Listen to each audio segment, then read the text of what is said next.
So, Hinebra at saka Phoenix.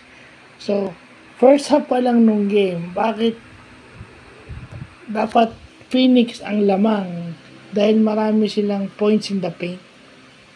Marami silang inside points. So, dun mo makikita yung galing ng coaching ni Tim Cone. Because walang big man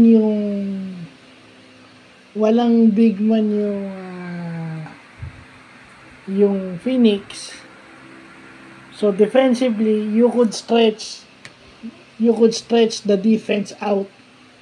At pag nai-stretch mo yung defense, maraming open 3-point shots, maraming open na mid-range shots. Si Von Pesumals, yung si Ralco, sila Pringle, sila Malonzo, yun yung namimiesta. Puro open shots. Hindi lang sa 3 points yun combination yun. Long 2-point shots, mid-range jump shots, ibig sabihin 15 to 18 feet o 10 to 18 feet. Yun yung usually classification ng mid-range. Pumapasok yung tira ng Hinebra doon. Kahit yung mga jump shots on short corners, open. So, paano mo tatalunin nyo kahit maraming inside points yung Phoenix? Tinatalo naman sila ng Hinebra dahil sa dami ng open shots na ibinibigay ng Phoenix sa kanila. Stretch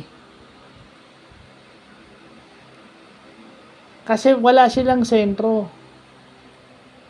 So, ibig sabihin, hinintay lang nila na lumabas yung depensa tsaka sila umatake inside with Christian Steinhardinger and Japet. Wala namang makakatapat kay Japet at saka kay Steinhardinger sa Phoenix So, doon mo makikita gano'ng kagaling si Coach Tim ko. So, 2-0 yung Hinebra. Tingnan nyo yung score, 100-92. 10 points lang. So, ibig sabihin, may piyesa yung Phoenix para lumaban. Ang kaso lang, maganda yung sistema ng Hinebra dahil lahat ng open shots nila pumapasok open. Ibig sabihin, walang depensa. Dahil yung depensa are forced to help.